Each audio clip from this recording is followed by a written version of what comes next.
வாங்க குப்பைமேனி தழையை வச்சு நம்ம வந்து சூப் செய்வோம். இது வந்து குப்பைமேனி தழை பாருங்கள், நல்லா ஒரு கைப்பிடிக்கிட்டே இருக்குது. இதை வந்து நம்ம இப்போ வந்து கழுவி எடுத்துப்போம். ஃபஸ்ட்டு தண்ணி போட்டு நினச்சி இப்படியே கழுவினாலும் அது வந்து அதில் இருக்கிற தூசி அழுக்கு எதுவும் போகாது. அதனால் வந்து மஞ்சத்தூளும் கல்லுப்பும் கொஞ்சோண்டு சேர்த்துக்குங்க.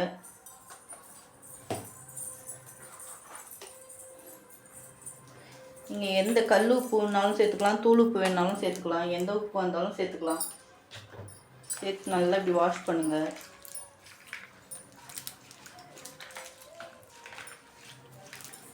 இதை வந்து ஒரு 5 நிமிஷத்துக்கு இதில் ஊறட்டும். அந்த தண்ணியிலே லைட்டாக இதில் இருக்க அழுக்கெல்லாம் ஃபஸ்ட்டு வரட்டும்.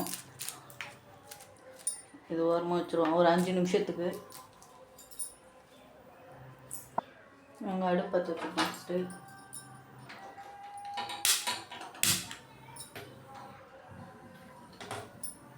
தண்ணி உங்களுக்கு தேவையான அளவுக்கு எத்தனை பேருக்கோ அந்த அளவுக்கு நீங்கள் தண்ணி வச்சுக்கோங்க. நான் இப்போ வந்து 3 பேர் குடிக்கிற மாதிரி நான் வச்சுருக்கேன். இதில் வந்து பொடியாக நறுக்கின பூண்டு, நான் ஒரு 4 பூண்டு வச்சுருக்கேன், பொடியாக நறுக்கி வச்சுருக்கேன். நசுக்கி வேணாலும் போடலாம், பொடியாகவும் போடலாம்.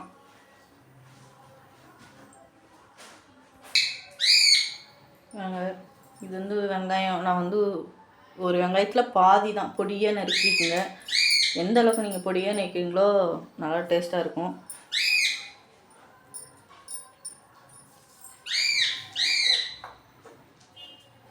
இதேமாரி தக்காளி கம்மியாக போடுங்க, அப்போ தான் டேஸ்ட் வரும். தக்காளி அதிகம் தேவையில்லை இதுக்கு வெங்காயம் வேணால் அதிகமாக போடலாம், தக்காளி வேணால் அதிகமாக போட வேண்டாம்.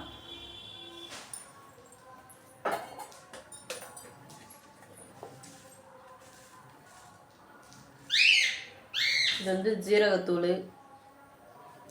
ஜீரகம் வந்து நான் 1 பாதியமாக அரைச்சி வச்சுருக்கேன்.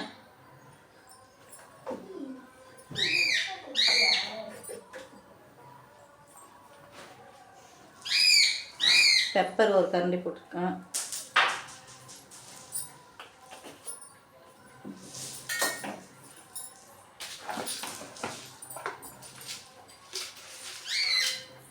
கொஞ்சமாக கல் உப்பு போட்டுக்குங்க. அதிகம் வேண்டாம், கொஞ்சமாக போடுங்க. வேணும்னா அதுக்கப்புறம் பார்த்துட்டு அதுக்கப்புறம் வேணால் கல் உப்பு சேர்த்துக்குங்க. லைட்டாக ஒரு பிஞ்சு அளவுக்கு மஞ்சத்தூள் சேர்த்துக்குங்க, நிறையா வேண்டாம். அப்புறம் மஞ்சள் கலராக இருக்கும் சூப்பு, அதனால் கொஞ்சமாக சேர்த்துக்குங்க. இது லைட்டாக கொதி வரட்டும். அதுக்காட்டி நம்ம வந்து இதை நல்லா 2-3 வாட்டி தண்ணி ஊற்றி வாஷ் பண்ணின்னு வந்துடுவோம். வாங்க, நல்லா வாஷ் பண்ணியாச்சு. இப்போ வந்து இதை மிக்சியில் போட்டு அரைச்சிட்டு வந்துடுவோம்.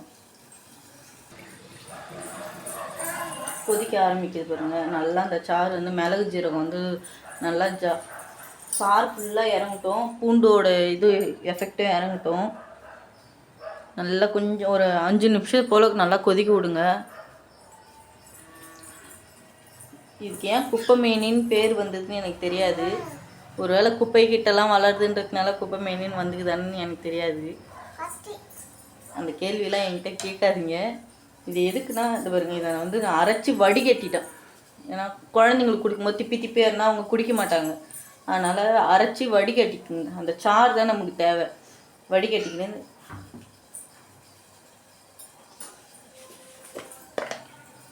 அது கூட 2 டீஸ்பூன் கார்ன்ஃப்ளவர் மாவு போட்டுக்குங்க. நம்ம கடை டேஸ்ட்டுக்கு வரணுன்னா கார்ன்ஃப்ளவர் போட்டால் தான் கெட்டியாக உங்களுக்கு வரும். நான் வந்து சின்ன கரண்டி, அதனால் 2 டீஸ்பூன் போட்டேன். நீங்கள் வந்து பெரிய கரண்டியில் 2 டீஸ்பூன் போட்டிங்கன்னா அப்புறம் வந்து அல்வா பதத்தில் வந்துடும். அதனால் நீங்கள் பார்த்து போட்டுக்குங்க. கிளைமேட் இப்போ வந்து இதுவாக இருக்குது. நீங்கள் இந்த மாதிரி சூப் குடிச்சிங்கன்னா கிளைமேட்டுக்கு உங்களுக்கு நல்லாயிருக்கும். அதனால் நீங்கள் இந்த மாதிரி ட்ரை பண்ணுங்கள்.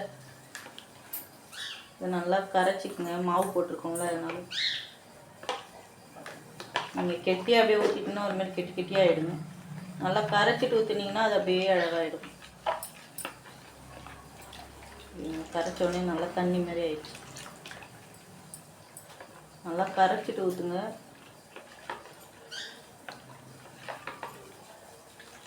பெரியவங்களா இருந்தால் இப்போ இலையோட பொடியாக நறுக்க கூட அந்த மாதிரியும் போடலாம். இப்போ வந்து இது குழந்தைங்க வந்து இலை சாப்பிட மாட்டாங்க குப்பைமேனி தழை. ஆனால் கசக்குன்னு சொல்கிறாங்க சில பேர், ஆனால் கசக்காது. அது செய்ய தெரியாத செஞ்சுட்டா தான் கசக்கும். அதனால் இது கசப்பெல்லாம் எதுவும் இருக்காது, குழந்தைங்களுக்கே நீங்கள் கொடுக்கலாம். தக்காளி லைட்டாக வேக வரும், இன்னும் வேகட்டும். நம்ம வெந்தவுடனே அதுக்கப்புறம் இதை ஊற்றுவோம். அதுக்குள்ளே என்னாண்ட அடுப்பத்தை வச்சு நம்ம கான் பொரிச்சு வச்சு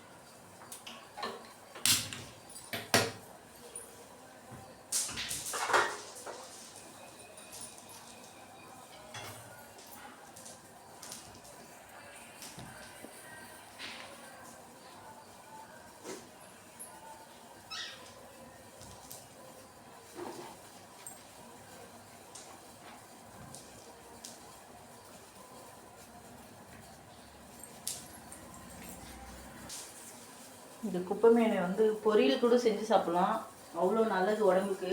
ஆனால் நிறைய பேருக்கு தெரிய மாட்டேங்குது.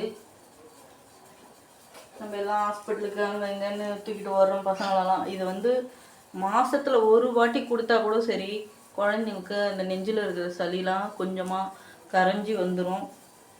2 வாரத்துக்கு ஒரு வாட்டி அந்த மாதிரிலாம் கூட வச்சு கொடுங்க. சில பேருக்கு ஏன்னா பிடிக்காது, அதுக்காக சொல்கிறேன். ஆனால் டேஸ்ட்டு சூப்பராக, சாப்பிட்டுட்டிங்கன்னா உங்களுக்கு டேஸ்ட் சூப்பராக இருக்கும். ஃபஸ்ட்டு எடுத்தோடனே சாப்பிட்றதுக்கு சில பேருக்கு பிடிக்காது. ஆனால் இது நார்மல், நீங்கள் என்ன சூப் வைக்கிறீங்களோ அதே டேஸ்ட்டுக்கு தான் வைக்கும்.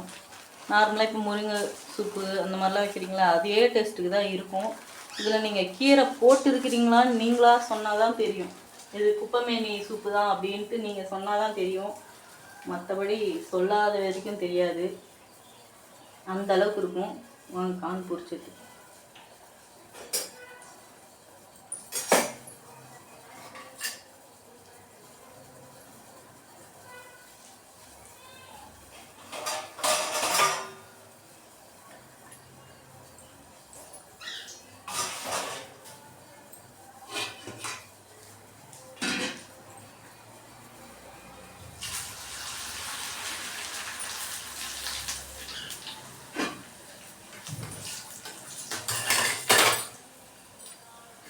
எத்தனை தீருங்க, சிம்மில் வச்சு என்ன இப்படி போயிட்டு வரத்துக்கிட்டு எண்ணெய் காஞ்சி நம்ம பேச்சை கேட்கவே மாட்டேங்குது. வீட்டில் தான் நம்ம பேச்சு கேட்க மாட்டாங்கன்னா இந்த எண்ணெய் கூட நம்ம பேச்சு கேட்க மாட்டேங்குது. என்ன பண்ணிட்டு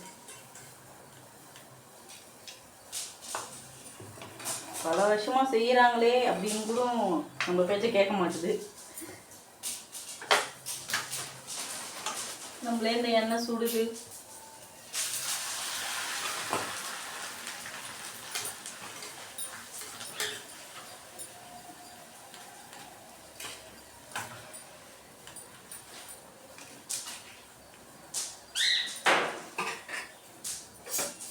நமக்கு அந்த கரண்டி எடுக்க வரலை, நம்ம கரண்டியை நம்ம எடுத்துப்போம்.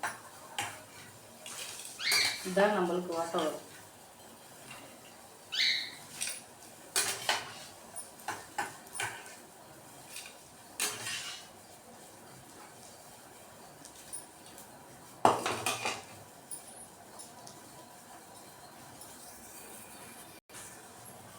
நல்லா இருந்துச்சு.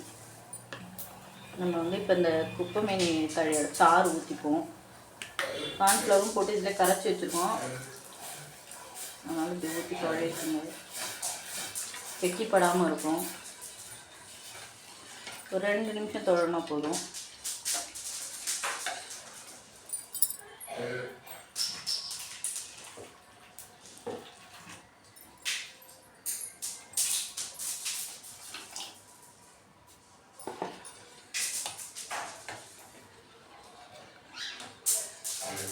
இது என்னடா க்ரீன் கலரில் இருக்குதுன்னு நினைக்காதீங்க. இது வந்து நம்ம அரைச்சதுனால இந்த கலர் வந்திருக்கு. இதே நம்ம தழையாக அப்படியே பொடியாக நறுக்கி போட்டால் இந்த கலர் வராது. நார்மலாக கடையில் விற்கிற மாதிரி ஒயிட் கலர் தான் வரும். கடையில் வந்து பொடியாக நறுக்கி சும்மா ஒரு 2-3 தழை தான் போடுவாங்க. இதில் நம்ம நல்லா ஒரு கைப்பிடிக்கிட்ட போட்டுக்குவோம். அப்போ நல்லா இருமல் அந்த மாதிரி சளி எல்லாமே குறைக்கும். இது மெயினாக சளி மெயினாக குறைக்குங்க. இந்த நெஞ்சில் இருக்கிற சளி ஃபுல்லாக அப்படியே கரைச்சிடும். கிளைமேட் இப்போ பாதி பனியும் பாதி வெயிலும் இருக்குது. நிறைய பேருக்கு ஜுரம் அடிக்குது. அதனால் இதை குடிங்க.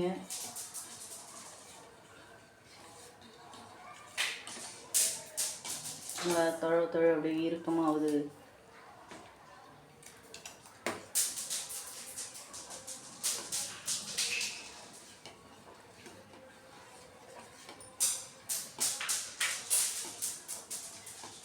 லைட்டாக ஒரு ஒரு இது ஒரு 5 நிமிஷத்துக்கு தொழைக்குங்க போதும்.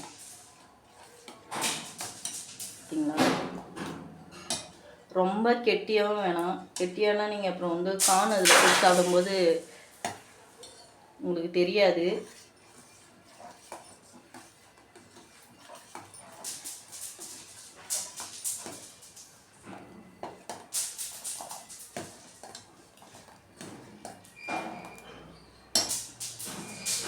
புங்குதா? இந்த அளவுக்கு வந்தோடனே நம்ம செய்ய வேண்டியதான். இது வந்து அவ்வளோ நல்லது உடம்புக்கு. ட்ரை பண்ணி பாருங்கள்.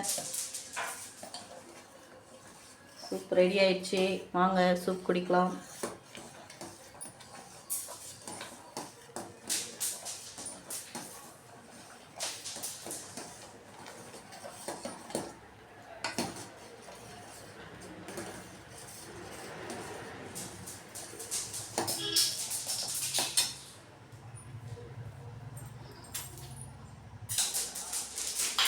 அங்கே சூப் ஊற்றி குடிப்போம். அடுப்பு ஆஃப் பண்ணிடுவோம்.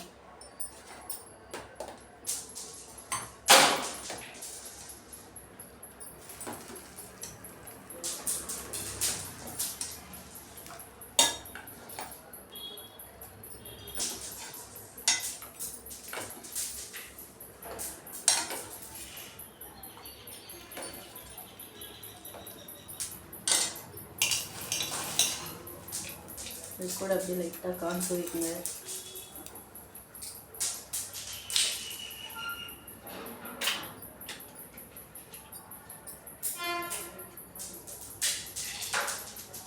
அவ்வளோதான், சூப் ரெடி. பார்த்தீங்களா? சூடாக இருக்குது. கிட்ட கட்டட்டா? சுடுது பயங்கரமா. பசங்களுக்கு இந்த மாதிரி செஞ்சு கொடுங்க. கண்டிப்பாக பசங்க சாப்பிடுவாங்க. ட்ரை பண்ணி பாருங்கள். ட்ரை பண்ணி பார்த்துட்டு நம்ம சேனலை ஃபாலோ பண்ணி எப்படி இருக்குன்னு கமெண்ட் பண்ணுங்கள்.